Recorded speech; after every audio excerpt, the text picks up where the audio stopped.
अरे माला, जल्दी करना, देर हो रही है। बस भाभी आ गई, मैं जरा चप्पल पहन लूं। जल्दी आ जा, नहीं तो तेरे भैया गुस्सा करेंगे। आ गई भाभी। भाभी, आज साइकिल पर पीछे मैं बैठूंगी। अच्छा दादी, और मैं कहाँ बैठूंगी?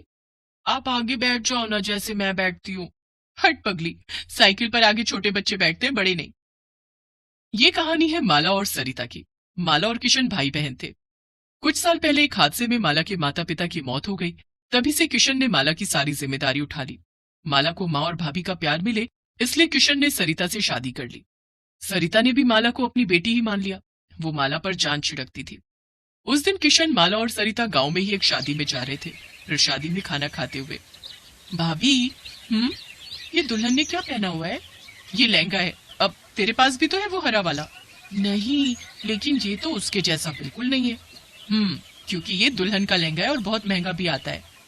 अच्छा, तो कितने का मिलता है ये वाला लहंगा भाभी? अरे तू ऐसे क्यों पूछ रही है? जब मेरी शादी होगी ना, तो आप मुझे ये लेकर दोगी। हाँ हाँ, क्यों नहीं दूंगी। मेरी लाडो दुल्हन बनकर कितनी सुंदर लगेगी। कितनी अच्छी हो भाभी आप। रुको, इसी बात पर मैं आपके लिए एक और रसगुल्ला लेकर आती हूँ। अच्छा, चंट कहीं की। माला और सरिता जिस शादी में गए थे, वो गांव के जमींदार की बेटी की शादी थी। जमींदार के पास पैसों की कमी तो थी नहीं, इसलिए उसने अपनी बेटी के लिए शहर से बहुत ही महंगा ब्राइडल लहंगा सिलवाया था। पर यह बात छोटी माला को कहाँ समझ आती, लेकिन सरिता के दिमाग में ये बात घर कर गई थी। घर लौटते हुए साइकिल के आगे बैठी माला अपने भैया के साथ ढेर सारी बातें करती रही, और साइकिल पर पीछे बैठी सरिता बस यही हिसाब लगा रही थी कि उसे हर महीने कितने पैसे जोड़ने होंगे, ताकि माला की शादी तक वो उसके लिए एक अच्छा लहंगा खरीद सके। वक्त गुजरता गया और फिर एक दिन, डॉक्टर साहब, वो ठीक तो है ना? इन्हें सांप ने काटा है, जहर काफी फैल गया है। हमें इन्हें बचाने के लिए शहर से कुछ इंजेक्शंस मंगाने पड़ेंगे। आप एक काम करिए, 15,000 रुपए जितना जल्दी हो सके काउंटर पर जमा करा दीजिए। किशन जब खेतों में काम कर रहा था, तभी उसे एक जहरीले सांप ने काट लिया था। उसके साथी उसे अस्पताल तो ले आए, लेकिन डॉक्टर ने ऐसी बात कह दी थी जिसके बाद सरिता सोच में पड़ गई। सरिता के पास पैसे थे, मगर वो उसने माला के लहंगे के लिए बचा कर रखे थे। लेकिन इस वक्त किशन का इलाज ज्यादा जरूरी था। सरिता ने सारे पैसे अस्पताल में जमा कर दिए। इस तरह किशन की जान तो बच गई, लेकिन वो पहले से बहुत कमजोर हो गया। फिर डॉक्टर ने सरिता से कहा, देखिए, इनकी जान तो बच गई है, लेकिन 3-4 महीने इनसे कोई भारी काम मत करवाना, ये झेल नहीं पाएंगे। इनकी सेवा करो और खूब खिलाई पिलाई भी करनी होगी। जी डॉक्टर साहब। उस दिन से सरिता पर घर चलाने की पूरी जिम्मेदारी आ गई। हालांकि अच्छी बात यह थी कि अब माला जवान हो गई थी, तो माला घर का काम देखती और सरिता बाहर जाकर एक फैक्ट्री में काम करने लगी। तभी एक दिन फैक्ट्री से लौटते हुए माला को रास्ते में एक बहुत बड़ी दर्जी की दुकान दिखी, जिसके बाहर बड़े सुंदर लहंगे टंगे हुए थे। सरिता जानती थी कि वो लहंगे बहुत महंगे होंगे और वो उसे खरीद नहीं पाएगी, लेकिन तभी उसे कुछ सूझा। नमस्ते सेठ जी। नमस्ते नमस्ते, बताओ क्या चाहिए? नहीं सेठ जी, मैं कुछ खरीदने नहीं आई हूँ, मैं तो काम मांगने आई हूँ। अच्छा, वैसे मेरे यहाँ एक मशीन खाली तो है। तुम्हें सिलाई आती है? आती तो नहीं है सेठ जी, पर राम कसम बहुत मेहनत करूंगी, जल्दी से जल्दी सीख लूंगी। चाहे तो मुझे आप पैसे मत देना, बस बढ़िया लहंगा सिलना सिखा देना। सरिता की आंखों में सच्चाई देखकर सेठ ने उसे काम पर रख लिया। अगले ही दिन से सरिता उस दुकान के काबिल दर्जियों से सिलाई सीखने लगी। वो सिलाई के काम के साथ साथ दुकान की साफ सफाई भी करती। उसकी मेहनत से सेठ बहुत खुश था। फिर ठीक 1 महीने बाद, हाँ भाई सरिता, कुछ सीखा तुमने? आज 1 महीना हो गया तुम्हें। जी सेठ जी, देखिए ये मैंने सिला है। सरिता के हाथों में एक बहुत ही प्यारा लहंगा था। उस लहंगे को देखकर सेठ बहुत खुश हुआ और फिर कुछ सोचकर बोला, सरिता, ये तो बहुत बढ़िया है, मगर इसमें कढ़ाई का काम थोड़ा कम होना चाहिए था। उससे क्या होता है कि एक तो तुम्हारी मेहनत भी कम लगती और हम इसे थोड़ा सस्ता भी बेच सकते थे, और दूसरी बात की डिजाइन भी खिल कर आता। जी, मैं आगे से ध्यान रखूंगी। ऐसे ही मेहनत करती रहो, और ये लो तुम्हारी पहली पगार। इतना कहकर सेठ ने सरिता के हाथों में 10,000 रुपए रख दिए। सरिता को इसकी उम्मीद नहीं थी। उसने फौरन घर के लिए ढेर सारा राशन खरीद लिया। इधर किशन भी अब ठीक हो चुका था और अपने काम पर भी जाने लगा। इस बीच माला की शादी तय हो गई, लेकिन माला जानती थी कि उसके भाई भाभी कितनी मुश्किलों से घर का खर्च चला रहे थे। उसकी बचपन से बस एक ही ख्वाहिश थी कि वो अपनी शादी में बढ़िया लहंगा पहने, लेकिन बचपन की जिद को जवानी की समझदारी ने दबा दिया। उसने अपना मन मार लिया और किसी से कुछ नहीं कहा। ऐसे ही कुछ और वक्त बीता और फिर माला की शादी का दिन भी आ गया। माला, माला, दरवाजा खोल जल्दी। जी भाभी। देखो भाभी, ये साड़ी मुझ पर जच रही है ना? सुंदर लग रही हो ना? अरे पगली, इतनी बड़ी भी नहीं हुई कि अपनी भाभी से कुछ छुपा पाए। सेठ जी अंदर आ जाइए, ये है मेरी गुड़िया। शादी बहुत बहुत मुबारक हो बेटी। शुक्रिया सेठ जी।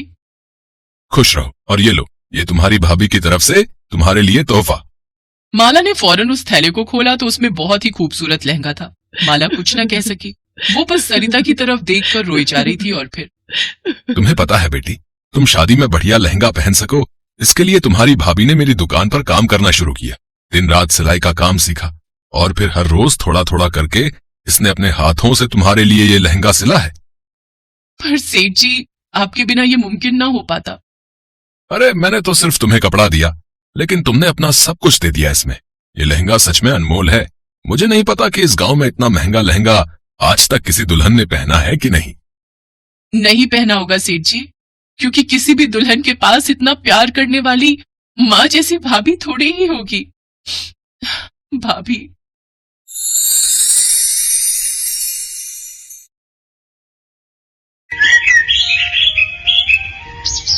आरती को बचपन से कुछ भी नहीं मिला।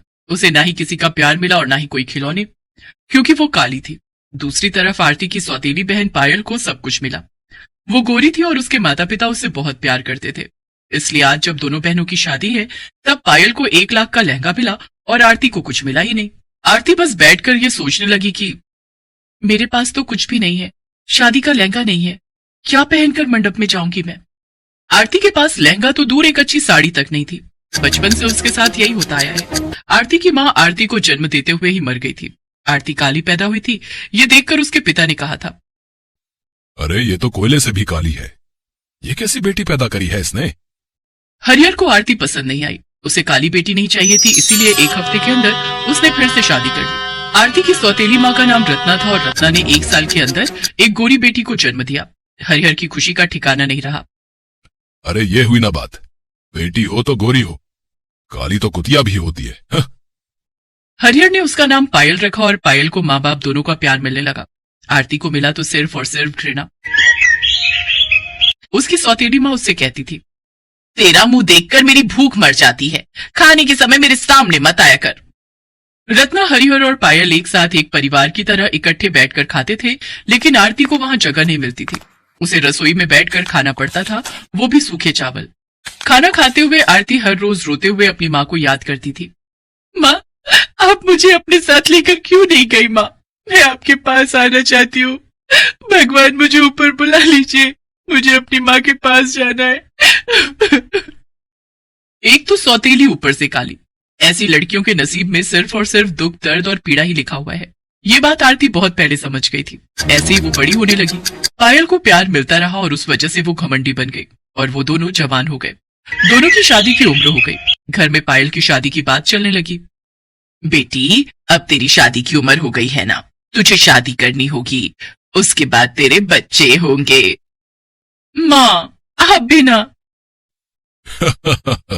हमारी बेटी शर्मा गई।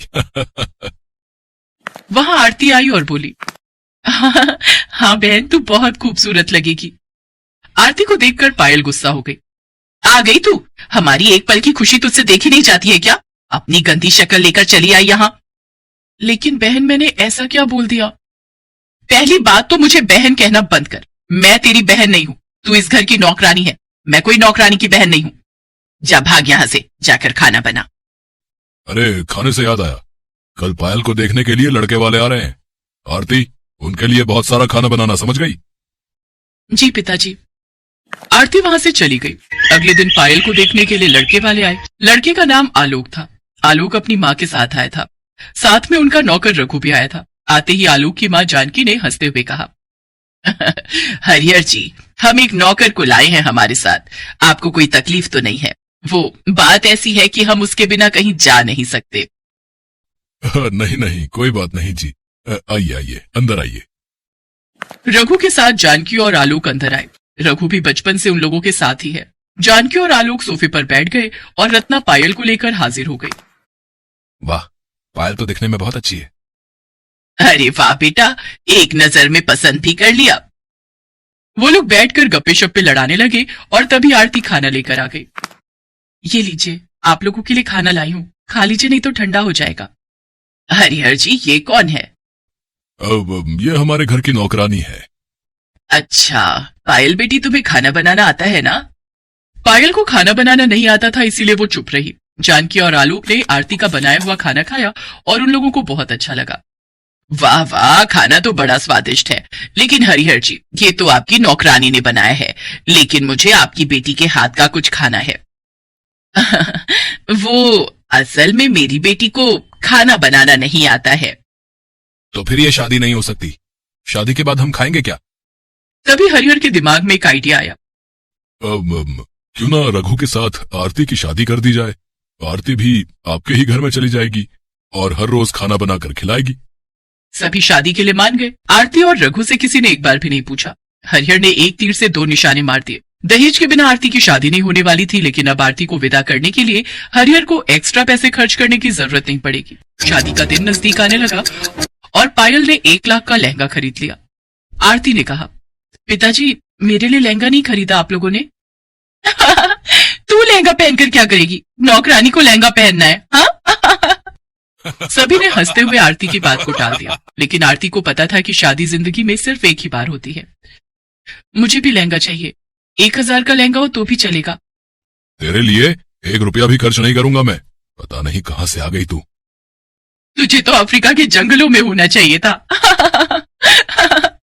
और ऐसे ही शादी का दिन आ गया। पायल लहंगा पहनकर तैयार होने लगी, लेकिन आरती के पास पहनने के लिए कुछ भी नहीं था। वो अपनी माँ की फोटो के सामने खड़ी होकर रोने लगी। माँ, क्या ऐसे शादी होगी मेरी? न लहंगा न अच्छे कपड़े, यहाँ क्यों रख के गई मुझे? माँ उत्तर दो, माँ उत्तर दो। तभी अचानक से आरती को उसकी माँ की आवाज सुनाई दी, जैसे कि आकाशवाणी हो रही हो। बेटी, मैं तेरी माँ हूँ, तेरे बारे में तो मुझे सोचना ही पड़ेगा। बिस्तर के नीचे एक ट्रंक है, उसके अंदर मेरी शादी का लहंगा है, उसे निकाल कर पहन ले। माँ कहाँ हो आप? तेरे दिल में हूँ बेटी, अब जल्दी से लहंगा पहन ले। आरती ने बिस्तर के नीचे से ट्रंक निकाला और उसमें से लहंगा निकालकर पहन लिया, और पहनते ही एक चमत्कार हो गया। आरती काली से गोरी हो गई। वो इतनी सुंदर हो गई कि खुद को आईने में देखकर उसके खुद के होश उड़ गए। क्या मैं इतनी सुंदर हूँ? लेकिन कैसे? ये माँ का प्यार है बेटी। अब जा, शादी के मंडप में जा। शादी के मंडप में आलोक खड़ा हुआ था, पास में ही रघु भी खड़ा हुआ था। पायल मंडप में पहुंची और उसके बाद आरती वहां पहुंच गई। आरती को देखकर सबके होश उड़ गए। क्या? आरती गोरी कैसे हो गई? क्या ये नौकरानी इतनी सुंदर कैसे हो गई? ये तो पायल से भी सुंदर हो गई है। आरती ने रघु का हाथ पकड़ा और अचानक से रघु भी लंबा और गोरे मर्द में बदल गया। उसने कहा, मालिक, पता नहीं मुझे क्या हो गया, लेकिन मैं आपसे आपके घर में काम नहीं कर सकता। रघु और आरती वहां से भाग गए। उन दोनों ने कहीं और जाकर मंदिर में शादी कर ली। यहाँ जानकी और आलोक को जब पता चला कि आरती हरिहर की नौकरानी नहीं बेटी है, तब उन्होंने शादी से इनकार कर दिया। पायल अंदर से टूट गई। अपनी माँ के आशीर्वाद से आरती ने रघु के साथ बहुत दूर जाकर घर बसाया और वो दोनों लहंगा बनाकर बेचने लगे। इस तरह वो दोनों एक खुशहाल जिंदगी बिताने लगे और यहाँ पायल से किसी ने शादी नहीं की। वो 1 लाख का लहंगा लेकर पूरा